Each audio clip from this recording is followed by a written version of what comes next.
Être tout seul quand on est entrepreneur, est-ce que c'est un frein, une liberté ou une angoisse, voire un challenge? Vous écoutez Tout seul, un podcast d'Orange pour les pros. Tout seul. Toute seule. Tout seul, oui. Toute seule. Tout seul. Toute seule. Toute seule. Je suis Mathilde Guyot et je rencontre pour vous, partout en France, des entrepreneurs qui ont accepté de partager leur expérience, leur histoire. Mesdames, messieurs, nous sommes en gare de Besançon-Franche-Comté. Je vais, avant de descendre, vous assurer de ne rien oublier à bord. Surtout de la journée. Il fait beau, le ciel est bleu, c'est un jour parfait pour enregistrer un nouvel épisode de Tout seul. Aujourd'hui, je suis en Franche-Comté. Je vais prendre la voiture, il y en a encore pour une petite heure de route et je me retrouverai ainsi à Port-sur-Saône où je vais retrouver Éléonore Luna, une formatrice, instructrice, conférencière, instagrammeuse et bien d'autres dans le domaine de l'autonomie en pleine nature et dans le domaine des techniques de survie. Sacré parcours, j'ai hâte de la rencontrer. Je vous retrouve tout à l'heure.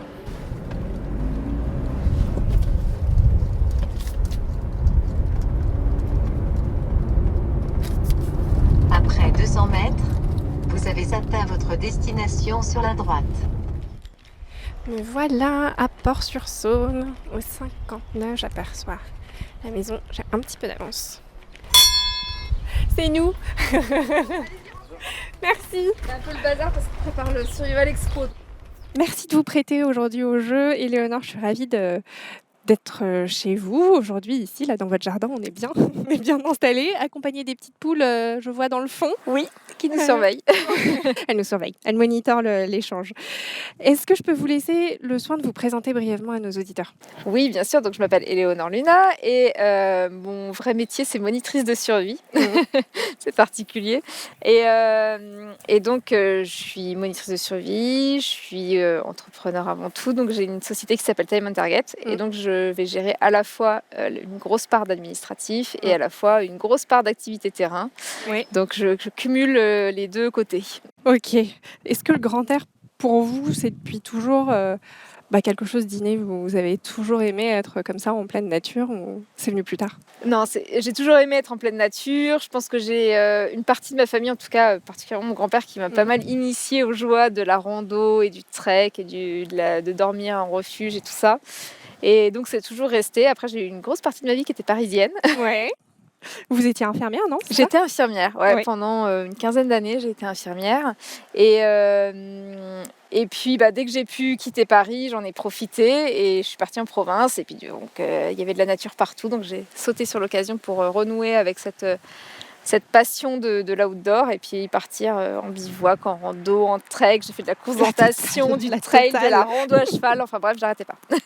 Mais à quel moment, du coup, est-ce que vous vous êtes dit que cette passion-là de l'outdoor pouvait devenir un métier, un gagne-pain et remplacer votre carrière d'infirmière que vous aviez déjà, du coup, bien engagée? Très tardivement, en fait, je me suis pas posé la question tout de suite. En fait, au départ, c'était vraiment un loisir, donc je faisais ça en extra. Et puis moi, je suis pas du tout issue d'une famille d'entrepreneurs, mais vraiment pas du tout, donc j'ai jamais baigné là-dedans. Et donc, à aucun moment, je m'étais dit que l'entrepreneuriat déjà était une alternative. Donc j'avais beau avoir une passion, pour moi, c'était impossible d'en faire un métier. Et puis, cette passion était quand même très dévorante et petit à petit a pris le pas. Puis j'ai commencé à suivre des stages de survie, à me former pour devenir monitrice, mais en extra, en me disant que c'était une occupation les week-ends. Et puis en fait, cumuler un boulot à temps plein plus une passion à temps plein, c'était compliqué. Et donc, j'ai eu la chance de faire une émission qui s'appelait Wild, la course de survie, qui a été diffusée sur M6. Et ça a été un peu l'électrochoc. Je suis partie pendant 5 semaines autour du monde à transmettre ma passion à des novices. Et donc, en rentrant en France, j'ai été un peu déstabilisée de ma routine. Je pense que ça a aidé. Et donc, je me suis dit qu'il y avait possibilité d'en faire un métier. Ouais. Et donc, vous avez franchi le pas, vous avez commencé en tant que micro-entrepreneur, à votre compte, toute seule, ou est-ce que vous avez rejoint d'autres aventures directement? Alors, en fait, très courtement, j'ai créé ma micro-entreprise parce qu'il y a la souplesse de la création rapide, pour faire en sorte que ça fonctionne vite et qu'il n'y a pas de frais si ça ne tourne pas. Donc, j'ai quand même créé ma micro à mon retour en France. Et puis pendant le tournage, j'avais rencontré celui qui est maintenant mon associé. Donc quelques mois après, très rapidement, moins de 6 mois après, on a créé l'entreprise. Mais on avait déjà ça dans les bacs. Et donc j'ai pu m'associer à quelqu'un qui m'aide aussi, qui me seconde aujourd'hui. Que vous connaissiez déjà bien du coup. Oui. Est-ce que les premiers temps un peu où vous êtes lancé dans cette aventure d'entrepreneur, vous avez eu des doutes, vous êtes mise peut-être à vous poser la question de la stabilité finalement que vous avez abandonnée pour la grande aventure dans tous les sens du terme? Oui, alors en fait, c'était plus avant finalement que je me suis posé la question. J'ai eu une période de doute qui n'a pas été très très longue parce que je suis quand même, j'aime bien être dans l'action et tout, donc j'ai vite pris des décisions. Mais j'ai quand même eu une période de doute, surtout que j'ai des enfants, donc je ne pouvais pas me permettre de me retrouver sans revenu du jour au lendemain. Ouais. Et donc en fait, j'ai un peu mis les bouchées doubles en me disant, allez, je me laisse 6 mois, 1 an de test où on va lancer un peu l'activité, on va voir si ça prend pas. Et puis, je prendrai une décision au bout de ce laps de temps. Donc, j'ai fait ça un petit peu à côté. Et en fait, j'ai créé ma micro-entreprise en septembre. On s'est associé avec mon collègue en janvier. Et en mars, je crois que je posais ma démission. Donc, ça a été quand même assez rapide parce que rapidement, j'ai vu que j'avais mon carnet de stages qui était plein, que ça tournait bien. L'émission Wild est sortie ensuite au mois de mars-avril. Donc, je me suis dit que ce serait que du plus.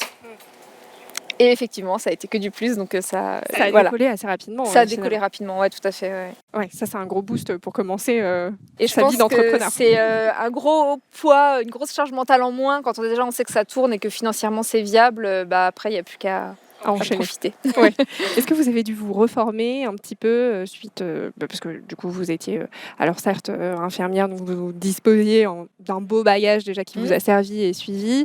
Ensuite vous aviez déjà aussi entamé un ensemble de formations. Est-ce que vous avez dû continuer à vous former au moment où vous avez lancé votre entreprise sur des sujets divers et variés? Oui, complètement. Mais en fait, infirmière c'était bien parce qu'au niveau physiologie, au niveau sécurité, au niveau secours, j'avais des bonnes bases. Après j'ai été cadre pendant 7 ans entre autres dans mon parcours d'infirmière, donc j'avais des connaissances un petit peu sur la gestion d'un service, gestion RH, enfin quelques bases quand même, budgétaire et tout ça. Et en fait, moi j'ai passé un diplôme qui s'appelle un CQP d'accompagnateur de randonnée. D'accord. Ce qui m'a permis d'avoir un peu l'assise, l'assurance de ce diplôme qui me permettait d'encadrer les gens dans la nature et puis d'accéder plus facilement à une vraie bonne assurance et tout ça. Et ensuite, je me forme en continu, soit sur des sujets hyper spécifiques, ça peut être le pistage, ça peut être la botanique, l'orientation, enfin vraiment des micro-thématiques, soit sur des thèmes vraiment plus orientés entrepreneuriat. Donc sur la communication sur les réseaux sociaux, sur la gestion d'une entreprise. Quel type de stage est-ce que vous proposez aujourd'hui avec Time on Target? Alors c'est hyper varié, donc on a des stages qui vont du week-end niveau débutant où l'objectif c'est vraiment d'apprendre toutes les bases, donc stage de survie, orientation, faire du feu, monter un bivouac, à destination soit un peu des familles ou des particuliers qui veulent être autonomes, soit des randonneurs qui veulent assurer un peu plus de sécurité ou les gens qui veulent apporter des nouvelles connaissances à leur pratique, par exemple des trekkers et qui veulent apprendre à utiliser un tarp, à se libérer un peu de matériel. Après, on a des stages avancés sur des gens qui se forment vraiment sur la préparation à l'expédition, du départ à faire un tour du monde ou des trucs un peu plus extrêmes. Où là, on a des stages qui sont un peu plus velus. Et après, on a une grosse partie de l'activité, à peu près 50% du chiffre d'affaires, c'est les entreprises. D'accord. Donc, c'est du séminaire d'entreprise, ça va de l'escape game qui va durer 1 journée ou 2 jours, au stage de survie pour du team building, par exemple, avec des coachs en entreprise. Ouais. Donc là, il y a vraiment des objectifs individuels, de cohésion, comment dire, rééquilibrer des fonctionnements d'équipe, des choses comme ça, où du coup on a des stages qui sont plus costauds. Plus costauds, ouais.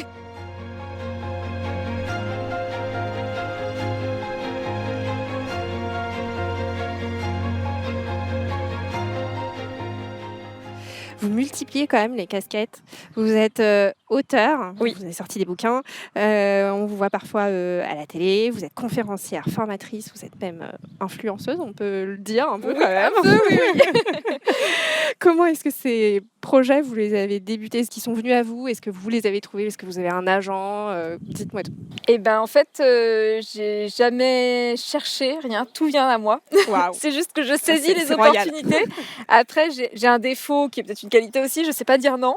Et donc, j'ai tendance à dire ah ouais, ça a l'air cool ça. Et puis, comme ça gravite toujours autour de ma passion, autour de ce côté survie, outdoor, bivouac, bah moi, je trouve ça toujours chouette et j'aime bien varier, jamais faire la même chose. Donc, j'ai tendance à dire oui parce que je trouve ça cool. Et puis, du coup, je me saisis de plein de projets différents, plein de trucs, mais j'ai jamais démarché par exemple, même de clients.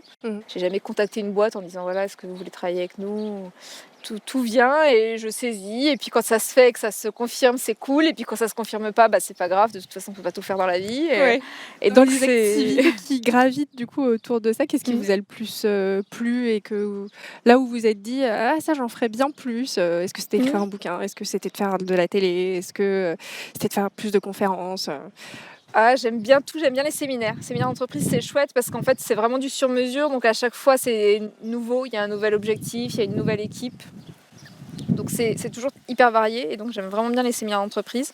C'est beaucoup de boulot, de préparation en amont, de repérage parce que c'est toujours sur des terrains différents, parce que les entreprises sont jamais basées au même endroit et tout. Mais c'est hyper sympa et d'arriver aussi à attirer des gens justement qui n'ont pas forcément choisi d'être là et d'arriver à les emmener dans mon univers et à transmettre mon plaisir à faire ça. Donc j'aime vraiment bien ça. Être influenceuse, ça vous prend pas mal de temps? Ouais. Vous créez beaucoup de contenu pour Instagram et pour d'autres réseaux sociaux, j'imagine.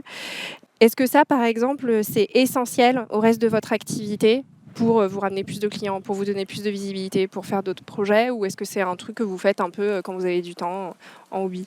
Alors, les réseaux sociaux, c'est pas essentiel. Je pourrais vivre sans, je pense, enfin, au niveau financier, au niveau de ma structure, au niveau de mon entreprise.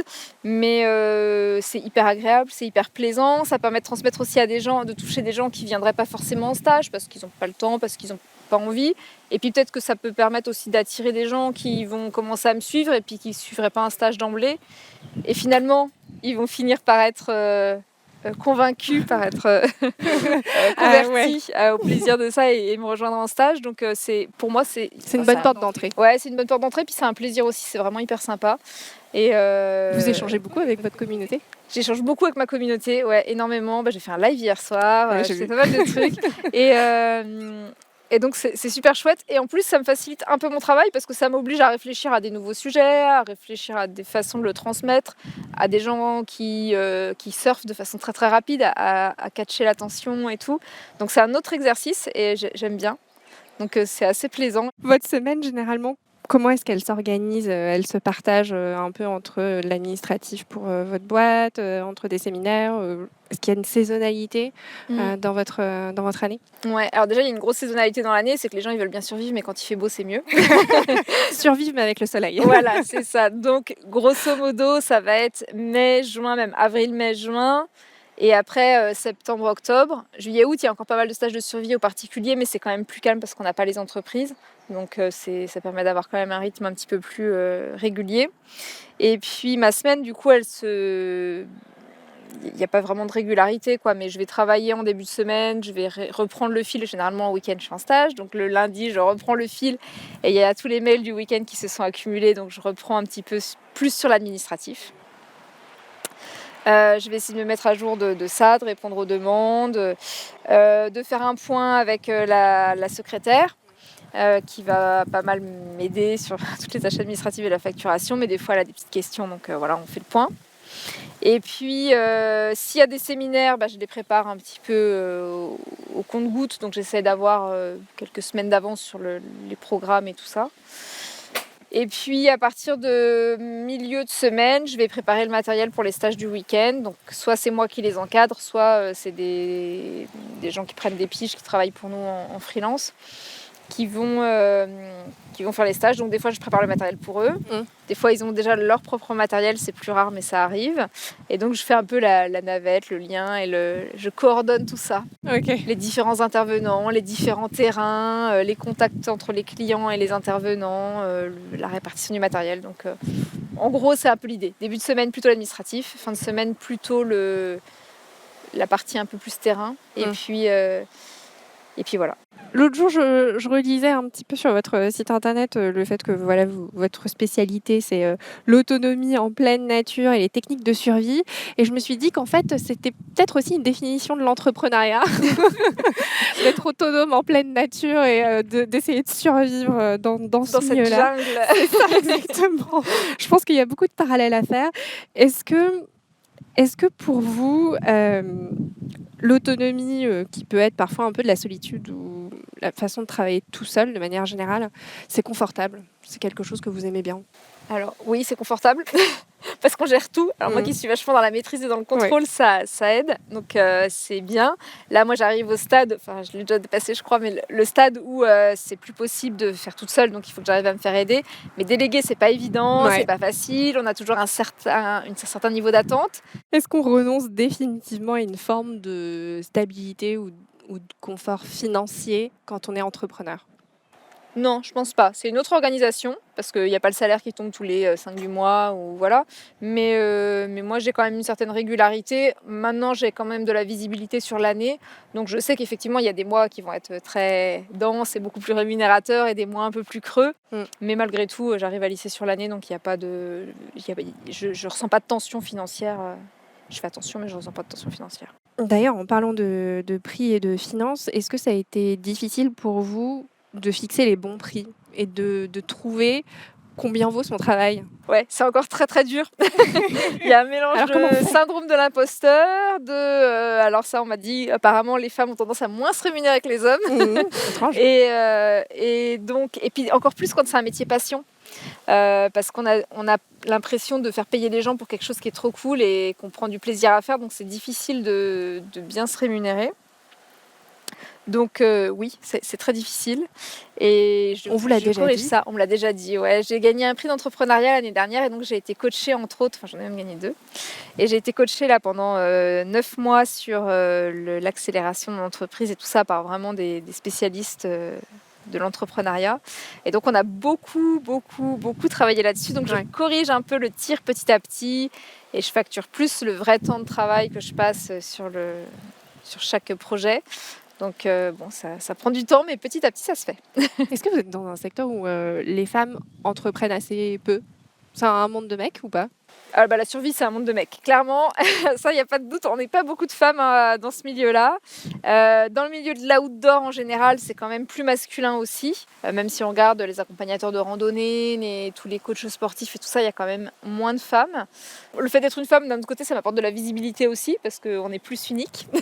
Donc c'est bien aussi. Je fais 1m60, je suis pas spécialement une grande sportive, une athlète de haut niveau ou quoi.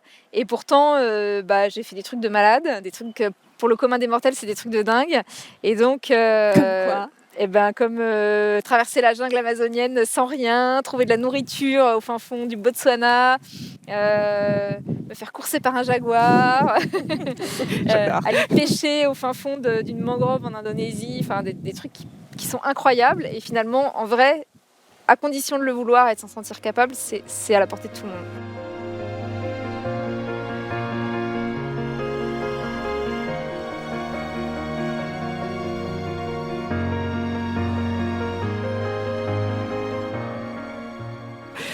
C'est quoi pour vous la recette du succès? C'est déjà d'aimer ce qu'on fait, je crois, surtout. Parce que quand on aime, on compte pas et on compte moins les heures. Et quand on est passionné, qu'on croit à son projet et que ça nous plaît, faire au mieux. Et je pense que c'est important aussi de rester authentique. Le piège, ce serait un peu de vouloir plaire au plus grand nombre ou de plaire à un public. Alors que si on croit à ce qu'on fait et qu'on fait ce qu'on aime soi pour de vrai, et du coup on va arriver à transmettre ça et à toucher les personnes qui aimeront aussi. Mais je sais pas si c'est clair. Vous avez eu la tentation de l'inauthentique parfois, de vous dire je vais faire ça parce que c'est ce qu'ils attendent ou Oui, j'ai même fait l'erreur, c'est-à-dire que surtout des fois il y a un cahier des charges sur des demandes pour des séminaires ou des stages où le client va me faire une checklist de ce qu'il veut et où j'ai essayé de coller à cette checklist et en fait en me rendant compte que ça allait pas marcher plus que ça, mais voulant plaire au client, je suis rentrée dans le truc et en fait aujourd'hui je le ferai plus et je ne le fais plus. C'est-à-dire que j'essaye, bien évidemment, j'entends les besoins de mon client et tout. Et en fait, je fais plutôt de mes propositions à moi. Et en fait, ça marche beaucoup mieux. Vous faites encore des sorties et des séjours toute seule Oui, alors toute seule, pas beaucoup, mais Ouais. accompagnée de mon compagnon, oui. Donc c'est presque toute seule, c'est dans un cadre privé, on va dire. Ouais. Et par exemple, en janvier, là, on est parti un mois au Népal. On a fait une super expédition dans la région de l'Everest. On a eu des conditions de malade avec plein de neige et tout. C'était excellent. Ça a été très, très dur physiquement. Ouais. Mais donc, c'était important de le faire pour moi aussi. Vous continuez à vous fixer des challenges? Est-ce qu'il faut que la prochaine sortie soit plus dure ou plus originale que la précédente? Ou est-ce qu'aujourd'hui, vous savez que voilà, c'est plutôt tranquille? Non, je continue à me fixer des petits objectifs. L'idée, c'est de garder une expédition par an, une grosse expédition perso par an. Après, il n'y a pas de niveau physique particulier parce que, comme je disais, je ne suis pas non plus une sportive de l'extrême.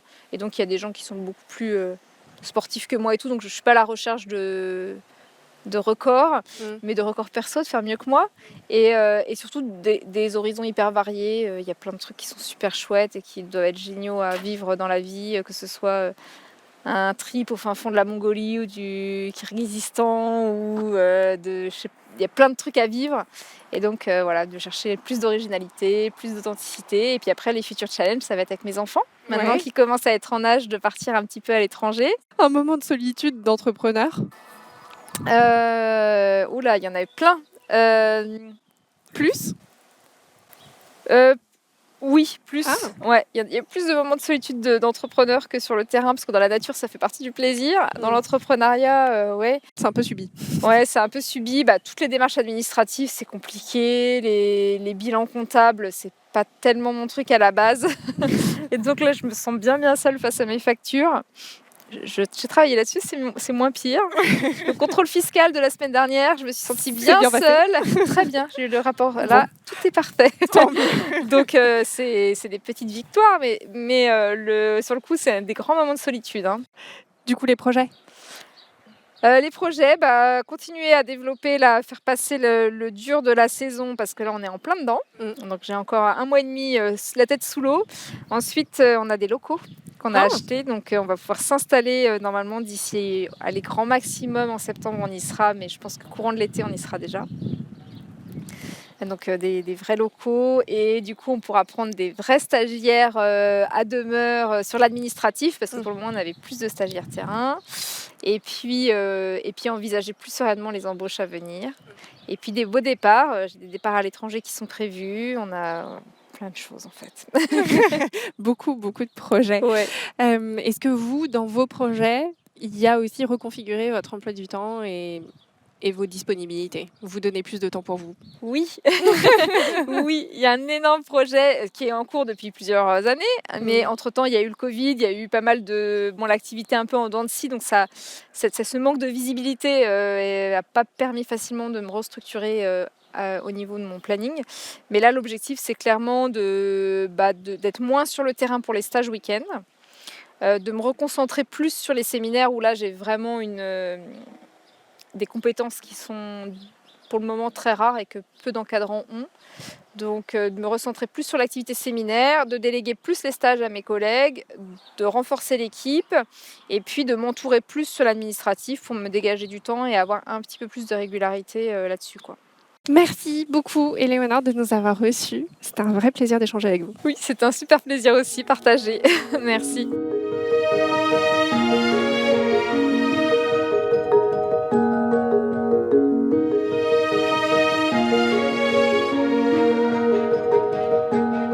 Vous écoutiez Tout Seul, un podcast produit par Orange pour les pros. Sans vos histoires, Tout Seul ne pourrait pas exister. Vous souhaitez à votre tour nous raconter votre parcours? Il suffit de nous contacter via nos réseaux sociaux Orange Pro. Si vous avez aimé ce podcast, partagez-le, mettez-lui des étoiles et abonnez-vous pour être informé de la sortie du prochain épisode.